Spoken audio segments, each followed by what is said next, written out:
Welcome student. आज हम पढ़ेंगे इंडियन डेवलपमेंट का फर्स्ट चैप्टर।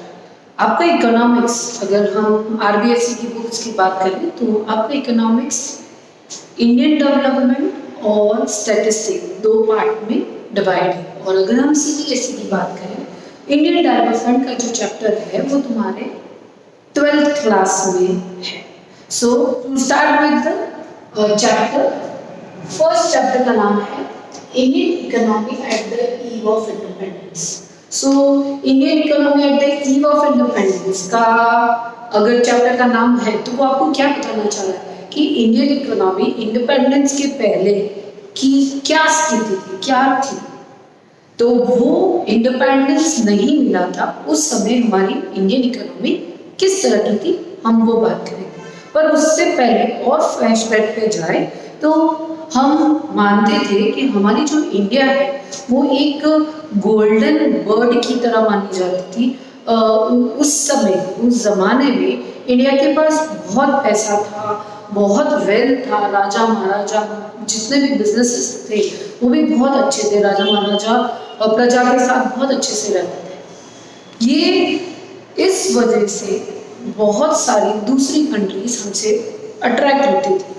स्पेशली जैसे ब्रिटिश की हम बात करें, ब्रिटिश ने देखा कि इंडिया की जो सबसे अच्छा पार्ट उनका क्या था, एग्रीकल्चरल कंट्री थी और रॉ मटेरियल्स जो था वो ब्रिटिश को सारा इंडिया से मिलता था। तो ब्रिटिश धीरे धीरे हमारे साथ बिजनेस करना शुरू किया।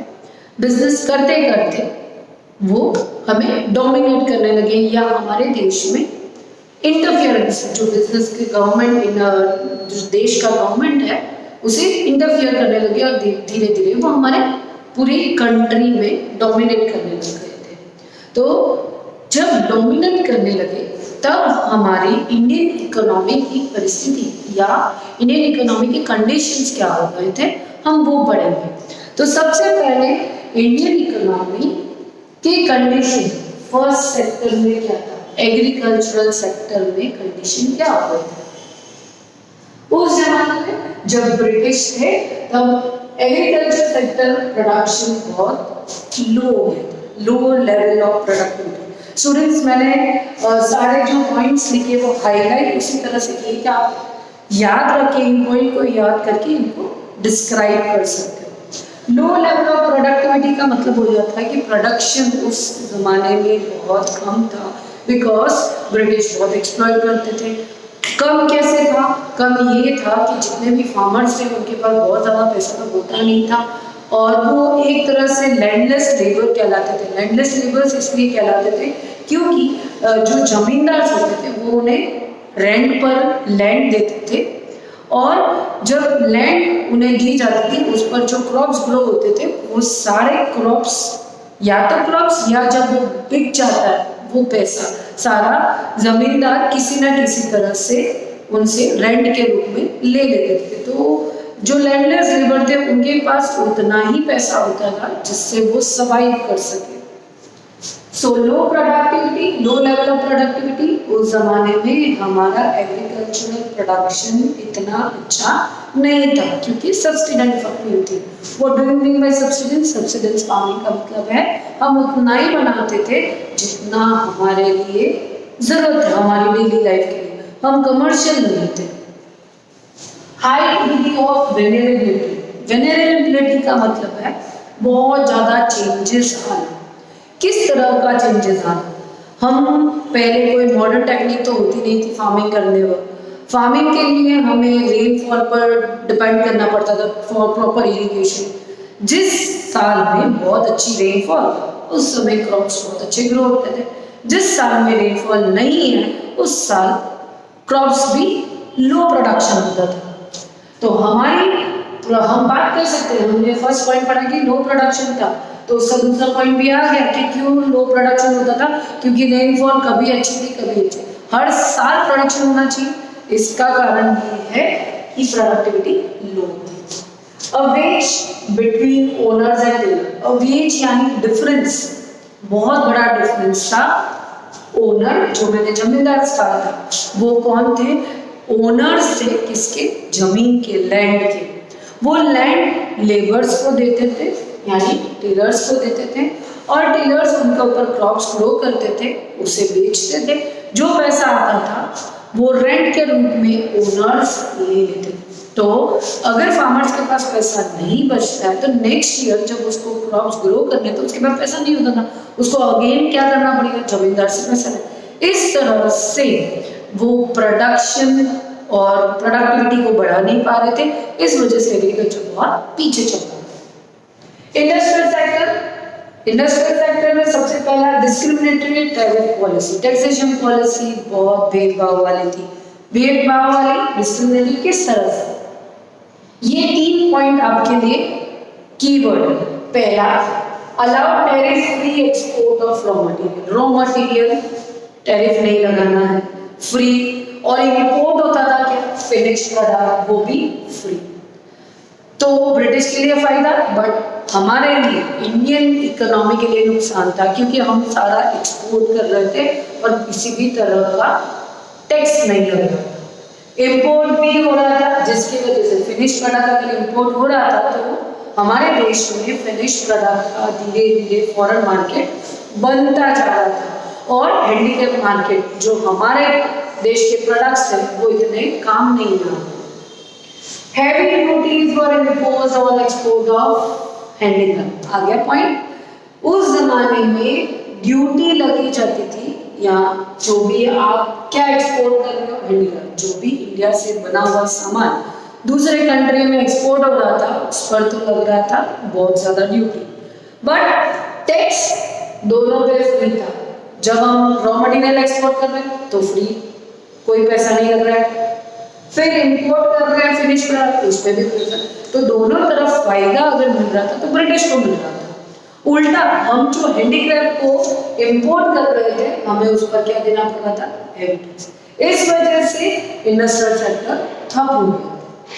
कंपटीशन फ्रॉम, अब दूसरा जो पॉइंट है, मेन पॉइंट, हमारे प्रोडक्ट, इंडियन प्रोडक्ट का कंपटीशन था मशीन मेड प्रोडक्ट से।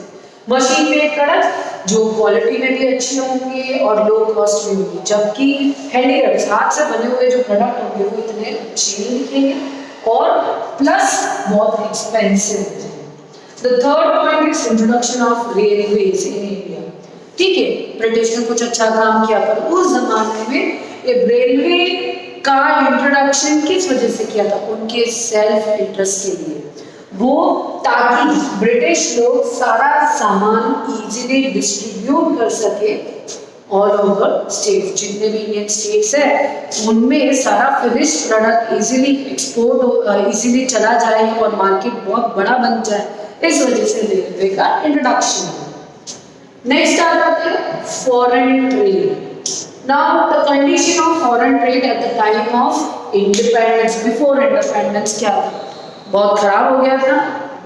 फॉरेन ट्रेड खराब क्यों था, क्योंकि यही पॉइंट आप दोबारा जो आपने इंडस्ट्रियल सेक्टर में डिस्क्रिमिनेटरी पॉलिसी करके देख सकते हो। कैसे, अब यहाँ पे आपको हाईलाइट करना है कौन सा पॉइंट, हमारा एक्सप्लॉयटेशन होने की वजह से हम इंडियंस क्या बन चुके थे, एक्सपोर्टर बन गए थे रॉ मटेरियल के, और क्या इंपोर्ट कर रहे थे हम, बहुत सारी चीजें इंपोर्ट करते थे।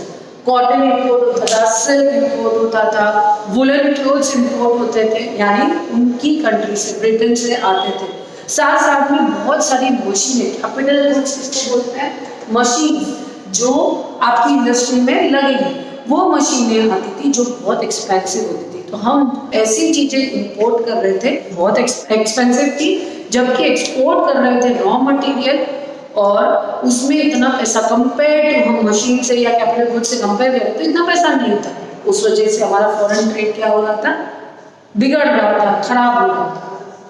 फिर मैक्सिमम ट्रेड, हम सिर्फ एक ही कंट्री के साथ मैक्सिमम ट्रेड कर रहे थे, वो था ग्रेट ब्रिटेन। तो सारा फायदा ब्रिटेन को मिल रहा था, हमें इतना मिल नहीं रहा था, क्योंकि हम ऑलरेडी उनसे डोमिनेटेड थे या हम उनके गुलाम बन चुके।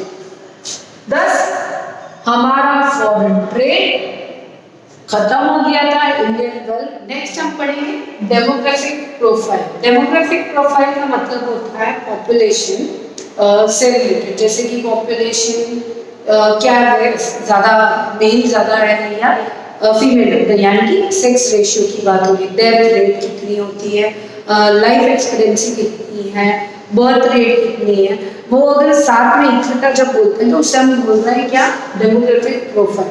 तो डेमोग्राफिक प्रोफाइल को फर्स्ट हम जो पढ़ रहे हैं वो है infant mortality rate. Infant mortality, छोटे बच्चे जो 1 साल से छोटे थे उस समय मोर्टेलिटी रेट यानी डेथ रेट बहुत ज़्यादा था। अगर छोटे छोटे बच्चे बॉर्न ज़्यादा भी हो रहे हैं तो मर भी ज़्यादा रहे थे। तो infant mortality rate was very high during that time. Life expectancy during that time मतलब हम कितने टाइम तक रहते थे, लाइफ स्टाइल हमारी कितने तक रहते थे। जैसे प्रेजेंट हमारी एज कहा जाए अप्रोक्सीमेट 65-70 की एज तक लोग रहते हैं, पर उस जमाने में कितने तक रहते थे, 32 एज तक ही लोग रहते थे, बहुत कम लाइफ एक्सपेक्टेंसी थी। उसका रीजन क्या है, उसका कारण ये था कि हेल्थ केयर फैसिलिटी सही नहीं थी, हॉस्पिटल्स इतने नहीं थे, लोगों को अवेयरनेस नहीं था कि अगर ये बीमारी हो रही है तो आपको डॉक्टर को दिखाना चाहिए था, डॉक्टर्स को दिखाना चाहिए। हम उस समय इतना डॉक्टर्स पर डिपेंडेंट नहीं थे, जबकि आज हम थोड़ा बहुत भी कुछ हो जाता है तो हम डॉक्टर्स को बताते बिकॉज ऑफ अवेयरनेस। उस समय में ना ही अवेयरनेस था और ना ही प्रॉपर हॉस्पिटल फैसिलिटी होती थी, इसलिए लाइफ एक्सपेक्टेंसी कम थी। लो लिटरेसी रेट, अगर हम पॉपुलेशन की बात करें तो उस जमाने में literacy rate both female and male दोनों की ही बहुत कम थी, अनएजुकेटेड ज्यादा थे। Next point is occupational structure. Occupational structure, our country is divided in 3 sectors. अगर हम बिजनेस की बात करें तो हमारा ऑक्यूपेशन जो 3 सेक्टर्स में डिवाइड कर रखा है, जैसे कि फर्स्ट है agriculture sector, second is industrial sector and third is service sector. उस जमाने में मैक्सिमम वर्किंग पॉपुलेशन किस पर डिपेंडेंट थी, एग्रीकल्चर पर डिपेंडेंट थी। यानी कि हमारे देश में 72 अप्रोक्सीमेट 72 से ज्यादा पब्लिक किस में एंगेज थी, एग्रीकल्चर में। वर्किंग पॉपुलेशन मैक्सिमम बिजनेस अगर करती थी तो वो कौन सा करती थी, एग्रीकल्चर। तो सपोज आप सोचिए कि 72% अगर एग्रीकल्चर कर रहे हैं और इस साल या पर्टिकुलर साल में किसी साल में बारिश ना आए तो कितने लोगों को इनकम नहीं बनने वाली है, कितने लोग सफर करने होंगे। जबकि दूसरा इंडस्ट्रियल सेक्टर की बात करें तो only 9% was dependent on industrial sector, right. तो मैक्सिमम पोर्शन किसमें था, एग्रीकल्चर सेक्टर में। इस अनबैलेंस की वजह से हमारा occupational structure, Indian occupational structure अच्छा नहीं था, अनइवन था। जबकि अच्छा क्यों कहना जाएगा, जब 50% अगर पॉपुलेशन एग्रीकल्चर में है तो हो सकता है कि आपकी 30% पॉपुलेशन इंडस्ट्रियल सेक्टर में होनी चाहिए, सर्विस सेक्टर में होनी चाहिए, पर उस जमाने में ऐसा नहीं था। मैक्सिमम लोग किस पर डिपेंडेंट थे, एग्रीकल्चर पर डिपेंडेंट थे। इसीलिए कहा है कि अनबैलेंस्ड ग्रोथ थी या अनबैलेंस्ड ऑक्यूपेशनल स्ट्रक्चर था उस जमाने। अब आ जाते हैं industrial sector. Industrial sector refers to the element of economic changes.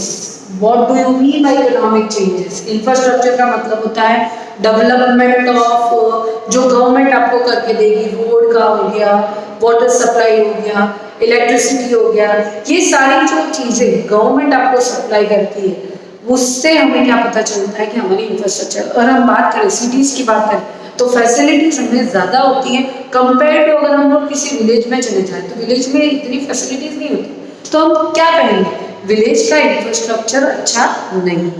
तो इंफ्रास्ट्रक्चर 2 तरह का होता है। फर्स्ट है इकोनॉमिक चेंज या इकोनॉमिक इंफ्रास्ट्रक्चर। इकोनॉमिक इंफ्रास्ट्रक्चर जहाँ पर बिजनेस करा जा सके या ऐसा एरिया जहाँ पर हमको सारी फैसिलिटी ऐसी मिली जिससे हम अच्छे से बिजनेस कर सके, उसे कहता है इकोनॉमिक इंफ्रास्ट्रक्चर।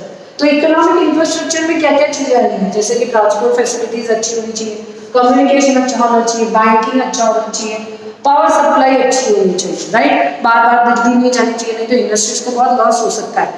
उस समय इतना अच्छा नहीं था, दोनों ही बैकवर्ड था, चाहे हम इकोनॉमिक इंफ्रास्ट्रक्चर की बात करें चाहे हम सोशल इंफ्रास्ट्रक्चर की बात करें। Social infrastructure is related to facilities which you get like schools हो गए, universities हो गई, hospital facilities हो गई।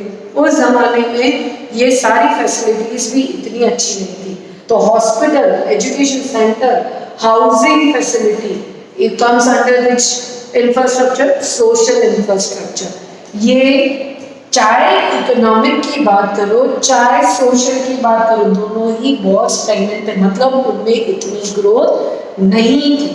और एक चीज जो अच्छी हुई थी इंफ्रास्ट्रक्चर में ब्रिटिश के समय, वो था इंट्रोडक्शन ऑफ रेलवेज। रेलवेज होने की वजह से कुछ सर्विस सेक्टर में इंप्रूवमेंट आया था, जैसे कि ट्रांसपोर्टेशन अच्छा हो गया था, कम्युनिकेशन सिस्टम थोड़ा सा अच्छा हो गया था। ये सारे 6 पॉइंट्स है। Agriculture eight the eve of independence कैसा था, इंडस्ट्रियल सेक्टर कैसा था, फॉरेन ट्रेड कैसा था, डेमोग्राफिक प्रोफाइल, ऑक्यूपेशनल स्ट्रक्चर और इंफ्रास्ट्रक्चर, ये 6 पॉइंट्स है इस पूरे चैप्टर में जो आपको स्टडी करने हैं। मैंने इन सब के आपको की पॉइंट्स लिखवा रखे हैं। ये की पॉइंट्स अगर आप दिमाग में रखोगे तो आप इसको बाइफरकेट या बड़ा करने में इजी पड़ जाएगा। तो आप चाहो तो इसका स्क्रीनशॉट ले लो और इसके नोट्स बना लो ताकि आपके लिए फ्यूचर में बेनिफिट रहे। So thank you student.